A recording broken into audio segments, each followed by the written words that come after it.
What's going on, guys? It's Jace at the Forestry Project, and welcome back to another Friday video. So today I want to talk about reference ecosystems. One of the cool things about reference ecosystems is we can actually look at them from pictures and online as well as going out there. Now, pictures don't replace going out there, but you can start doing a little bit of research on it by going online, reading about it, reading about the past management. If you can find a management plan for where you're wanting to look for, that would be excellent, because then you can take that and tailor it to what you're wanting to do specifically. But one of the key things that reference ecosystems allow us to do as managers is we can visualize what we want to see on the property before we get there. We've talked about in the past that management takes time. It can take a lot of time, and it can be discouraging if you take the land that I've shown in videos, our property that I'm starting to manage.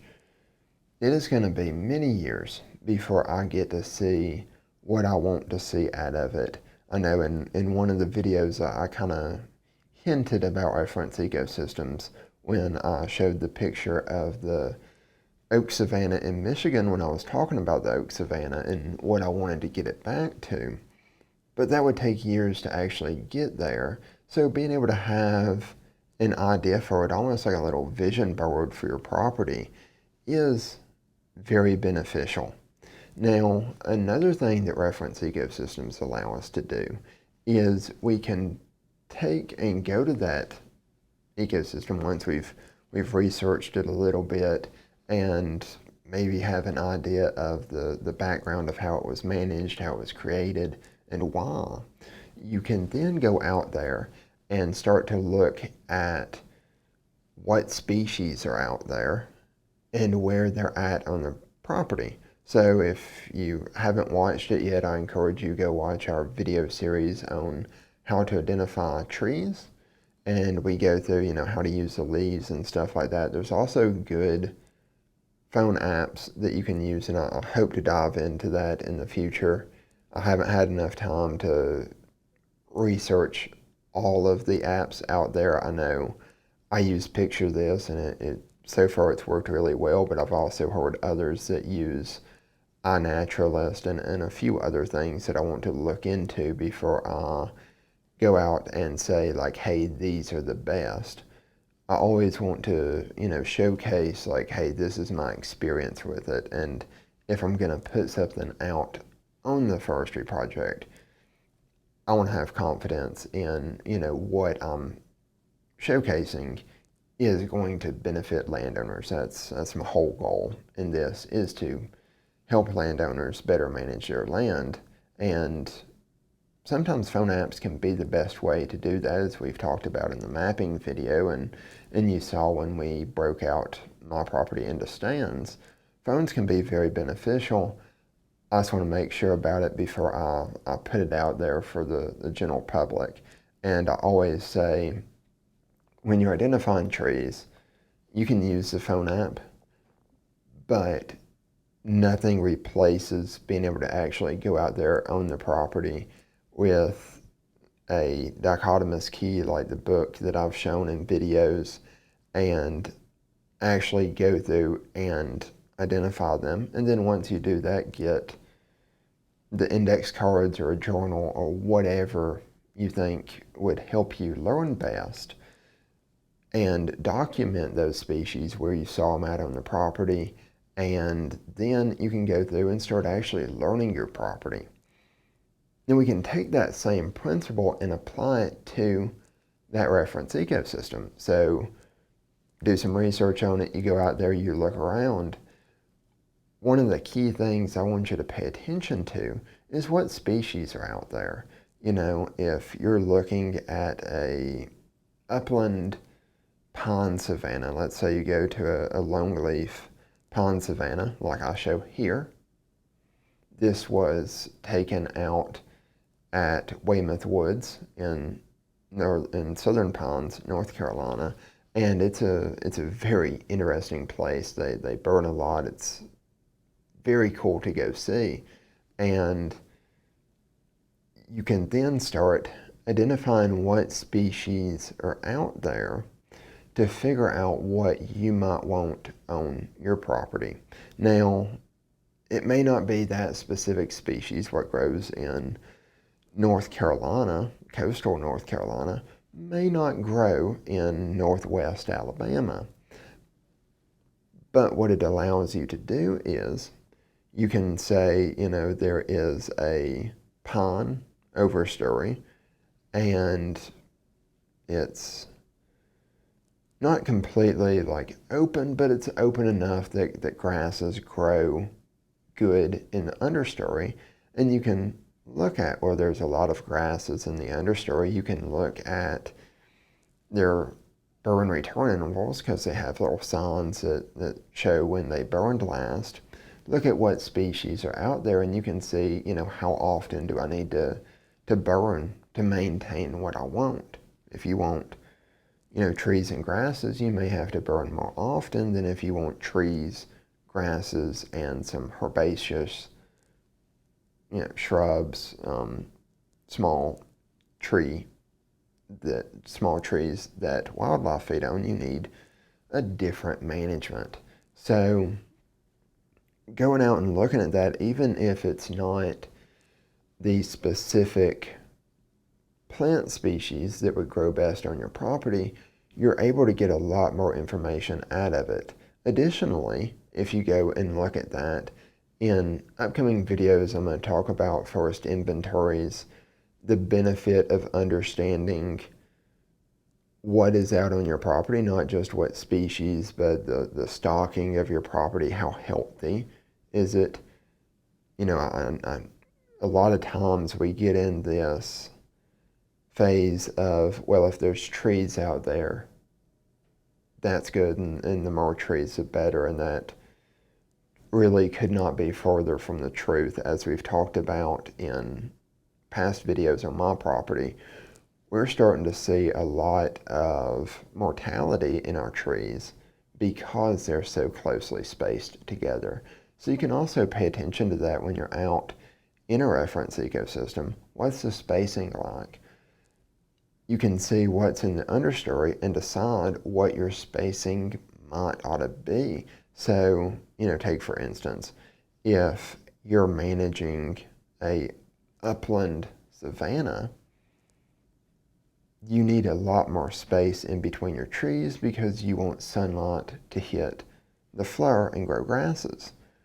Whereas if you look at a kind of like a bottomland ecosystem, or if you look at, mountainsides and stuff like that, or something similar that you would find where restoring that ravine area, it's going to be a lot more closed canopy forest, and you won't get as much of that understory down in there. So what's the spacing on those trees? What species are out there? And you can really start to use a reference ecosystem, whatever that ecosystem may be, as a visual guide for your management. The best case scenario is you find a piece of land that you want to restore your land back to close by, and that can be a lot of the national forests are starting to implement restoration programs, and actually near my property, Bankhead National Forest is restoring some longleaf, shortleaf, and then a few hardwood species that I want to cover. And then they also have really cool eastern hemlock areas up in Sipsey and the Natural Bridge area that I want to take some areas back to. But even if you can't find something that close, you can still go and look at that and see the spacing, the geography, and how your property can compare to it, so that when you go in and you start deciding, what species should be out there, and if you're looking off-site for your reference ecosystem, I highly recommend you going back in some older literature, like I've shown in the geographic and physiographic regions of Alabama when I covered that, and see what species have been out there in the past, and that way you kind of know that provided us a very good list of what species was out there. But then you can use those ecosystems as a way to tailor your management to achieve those specific objectives based on what you're seeing out on a property that's already where you want it to be. You know, it's kind of one of those, if you had to bake a cake and you've never seen the cake before, it's going to be a lot harder to visualize the end product than if you could see it. It's the same way with, take for instance, you're going to paint a painting and you were told, you know, I want you to paint this upland pine savanna or this, you know, mesic hardwood stand. It would be a lot easier to paint that looking off of a ecosystem that already looks like what you're trying to paint. And as foresters, as land managers, we're artists. The practice of silviculture and most of what we do as land managers, especially dealing with the woods, is silviculture focused. Silviculture is both, you know, a science. There is most certainly a science to it, but it's also an art. It takes experience doing that, but it also takes a vision. And the reference ecosystems can provide that vision for landowners so that they can stay motivated through their management journey of, I've seen what I want, I can go back and see what I want, and as I manage along each step, I can see, am I getting closer to that or not? And you can base that off of looking at the reference ecosystem.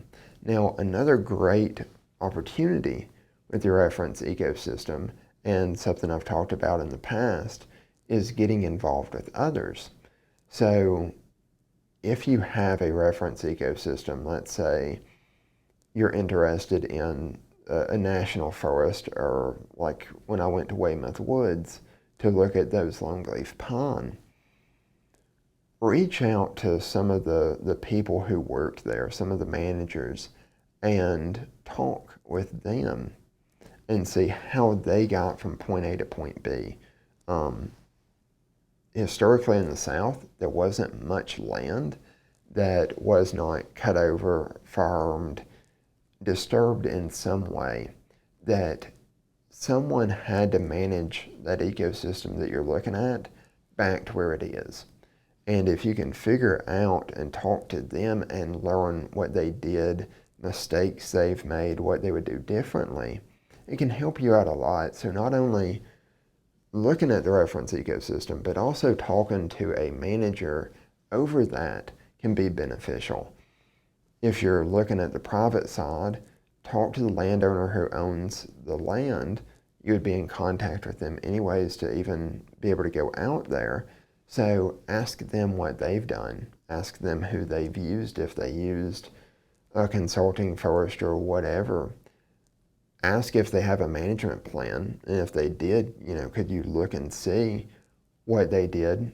Ask them, you know, where they started at and some of the troubles that they had managing to that point. You know, as I've talked about in the past, managing a forest is a lot of learning from mistakes and learning what not to do. Typically, I learn better by making mistakes and something not going according to plan than it just going perfect the first time. But I'm always willing to, if a landowner wants to learn from my mistakes, I'm always willing to share those so that not everyone has to make the same mistake I did.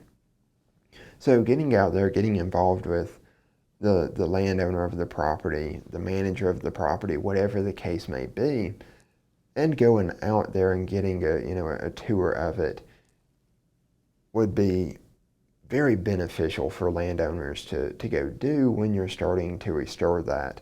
Now, I know this hasn't been a typical video, and I wish I was in the woods showing you different ecosystems, and I hope to do that in the future.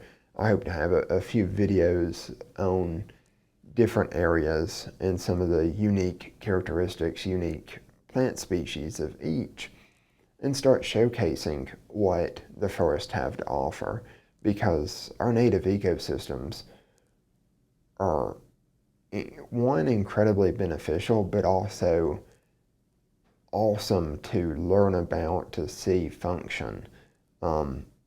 There's nothing that we can do as land managers that will be better than that natural ecosystem. So I highly encourage you, if you're wanting to manage your land, manage it to that natural state and find a reference ecosystem that will allow you to vision it to that point. Thank you so much, guys, for watching this video. I hope you've gotten something out of it, and I encourage you, if you haven't yet, subscribe to the channel, share it with a friend or a family member who you think would get something out of it, and go follow us on social media. We're putting out content on Facebook and Instagram. I've kind of slacked off a little bit on Instagram. The past 2 weeks have been insanely busy, but I plan next week we're going to roll back into our regularly scheduled content on each of the platforms, and I encourage you to go check that out. Lastly, if you like this video, give us a thumbs up or a comment.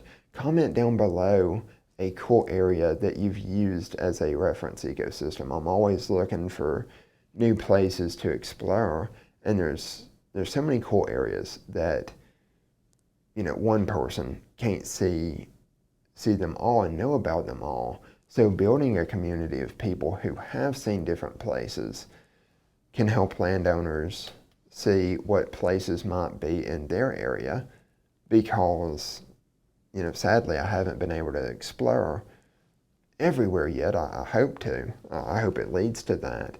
But drop a comment of areas that you like to look at in your area.